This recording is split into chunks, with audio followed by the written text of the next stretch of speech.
Oi pessoal, tudo bom com vocês? Eu espero que sim, porque comigo tá tudo ótimo. Eu tô aqui hoje para mais uma história aterrorizante aqui do canal. Então se você gosta desse tipo de história, já se inscreve para ficar por dentro sempre que sair vídeo novo. E se no final do vídeo você gostar, não esquece de deixar o like. Então é isso, eu vou puxar a vinheta e vamos trazer a nossa história aterrorizante de hoje. Vamos lá!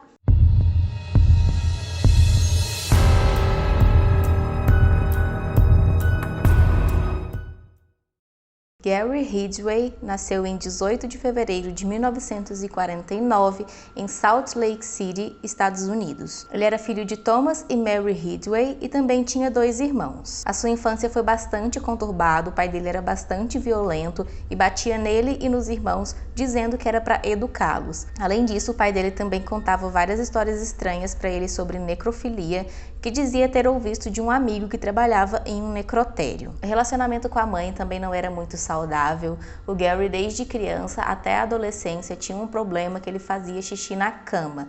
Então, desde a infância até por volta dos 13 anos, ele urinava na cama e toda vez que isso acontecia, a mãe dele era quem dava banho nele.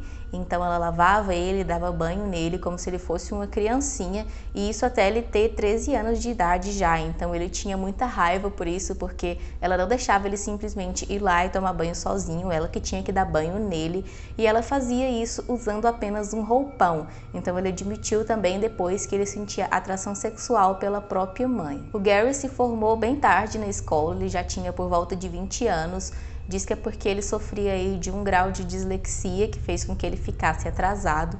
Porém, ele aí se formou, por volta de 20 anos e logo começou a trabalhar em uma empresa de pintura como pintor de caminhões. Nessa mesma época, ele se casou com uma mulher chamada Cláudia, que havia sido sua primeira namorada do colégio. Ele se casou e pouco tempo depois ele foi para a Marinha e foi então mandado para servir no Vietnã. Quando ele voltou para casa, ele descobriu que a esposa havia traído ele com outro homem e então eles se separaram e ele voltou ali a trabalhar como pintor de caminhões. Durante esse tempo que ele serviu lá no Vietnã foi quando as coisas começaram a ficar estranhas, porque foi quando ele começou a ter o contato ali com prostitutas. Ele começou a sair com várias prostitutas e desde o momento que ele começou a sair, ele nunca mais parou. Durante toda a vida dele, não importa se ele tivesse casado, o que estava acontecendo, ele sempre tinha esse hábito de sair com várias e várias prostitutas. Alguns anos se passaram e o Gary conheceu uma mulher chamada Márcia e se casou então pela segunda vez. Fruto do relacionamento, eles tiveram um filho chamado Matthew. Porém, durante esse segundo relacionamento dele, foi quando ele começou a demonstrar comportamentos cada vez mais agressivos. Ele era muito agressivo com a esposa, ele batia nela e também começou a obrigar ela a fazer coisas bem estranhas, como por exemplo, a fazer sexo com ele em locais públicos. Ele começou também a ficar fanático por religião, ele lia a Bíblia durante horas quando ele estava em casa e saía na rua fazendo pregações para os vizinhos e para as pessoas que ele encontrasse. Como eu disse, durante toda a sua vida ele nunca parou de sair com prostitutas. Então, quando foi em 1980, ele foi preso porque uma prostituta acusou ele de agressão. Ele ali na delegacia alegou legítima defesa e tudo mais, e então ele foi liberado e não deu nada para ele. No ano seguinte, em 1981, a esposa dele, Márcia, já estava cansada de todas as agressões, então ela pediu o divórcio, fazendo aí com que o segundo casamento do Gary virasse de novo um fracasso. Em julho de 1982 foi então quando o Gary fez a sua primeira vítima. Wendy Lee era uma garota de apenas 16 anos que foi estrangulada até a morte por Gary, que depois jogou seu corpo no rio Green River. O corpo foi encontrado boiando nesse rio dias depois, porém, como estava ali em meio à água, não tinha mais nenhuma evidência no corpo e eles não conseguiram chegar até o assassino. Em setembro do mesmo ano, mais 5 corpos foram encontrados ali nos arredores do mesmo rio, e então logo a população e também a mídia começou a chamar o assassino como o assassino de Green River, que era o nome ali daquele rio. Mais vítimas foram sendo encontradas cada vez com mais frequência e era sempre no mesmo padrão. Eram mulheres de 12 a 31 anos de idade, muitas das vezes elas estavam com suas unhas cortadas e também ao redor dos corpos tinham ali pontas de cigarros, às vezes restos de comidas e também mapas. Vários corpos também, ao serem analisados, foi constatado que eles haviam sofrido necrofilia, ou seja, eles teriam sido estuprados após a morte. Ainda em 1982, o Gary foi preso mais uma vez porque uma prostituta desapareceu e o namorado dela disse que o último local em que ele viu ela entrando foi no caminhão do Gary para fazer um programa. E então ele foi lá e denunciou, porém mais uma vez ele alegou 1000 coisas e foi libertado sem mais complicações para o lado dele. Em 1984, 2 anos depois, ele foi mais uma vez preso porque ele foi pego tentando contratar os serviços de uma prostituta que na verdade era uma policial disfarçada. Então ele foi levado à delegacia, onde dessa vez ele fez um teste de polígrafo e ele passou, tudo normal, não tinha nada contra ele, então mais uma vez ele foi libertado. Nesse mesmo ano, a polícia não tinha chegado ainda a nenhum lugar nas investigações, porque nunca era encontradas nenhuma prova suficiente, Foi muito antigo esse caso, ainda em 1984, então eles não tinham a tecnologia que nós temos hoje em dia.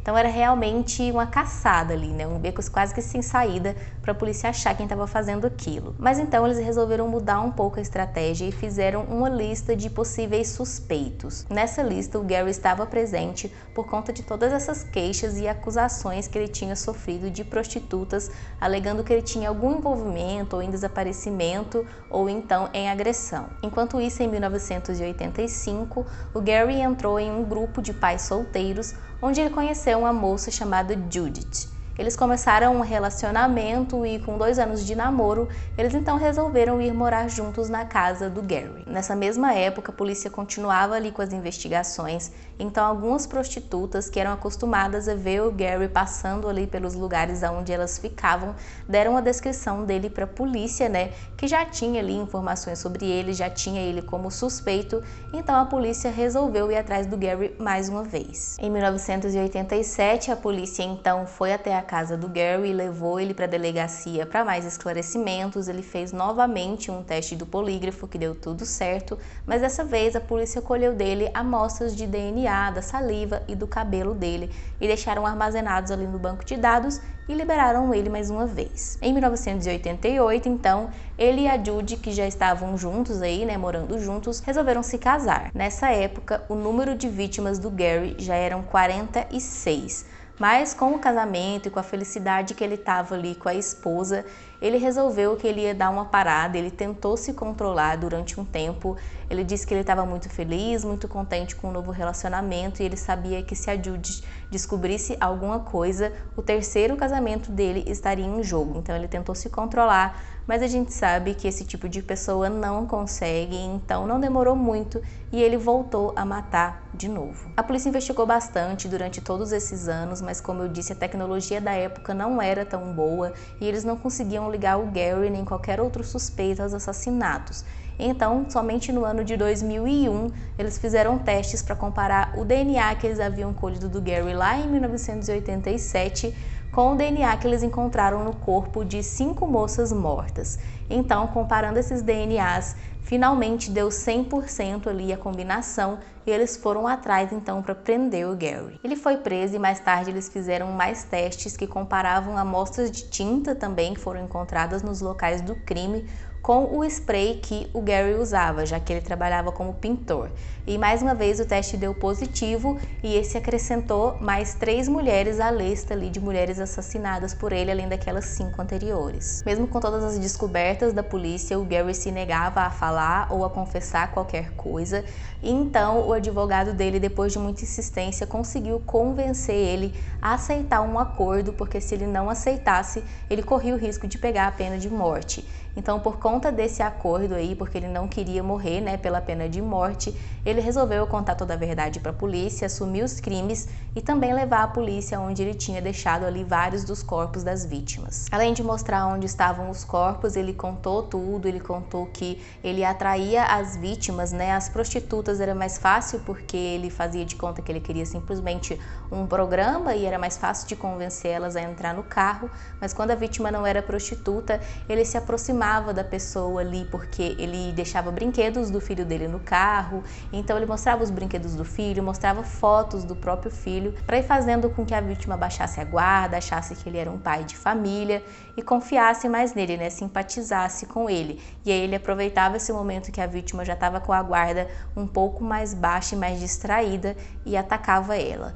Ele disse que matou algumas na própria casa dele, outras ele matou na floresta e em uma das vezes ele chegou a levar o filho junto. E enquanto ele matava a moça na floresta, o filho dele pequeno aguardava no caminhão. Ele também contou que os crimes dele começaram muito antes do que as pessoas imaginavam. Ele disse que quando ele ainda tinha 16 anos de idade, ele levou um garotinho de apenas 6 anos para uma floresta e lá ele esfaqueou o menino várias vezes na barriga. Ele disse que fez isso porque ele sempre quis saber como era matar alguém e depois de esfaquear o menino, ele simplesmente foi embora e deixou o corpo lá. Mas depois ele descobriu que o menino tinha sobrevivido. Não se sabe se essa história realmente é verdade, não se sabe quem é essa criança, né?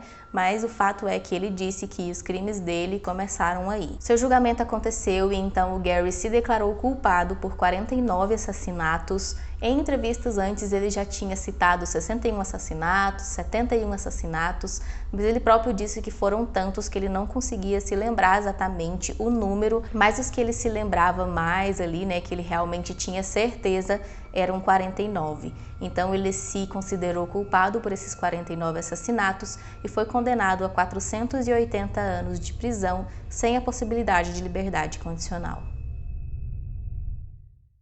Então é isso, pessoal, a gente chegou ao fim de mais uma história aterrorizante aqui do canal. Eu espero que você tenha gostado e se você gostou, não esquece de deixar o like e também assiste um desses vídeos que está aparecendo aqui na tela para você, que eu tenho certeza que você vai gostar assim como esse. É isso, eu te vejo na nossa próxima história aterrorizante e até lá. Tchau, tchau!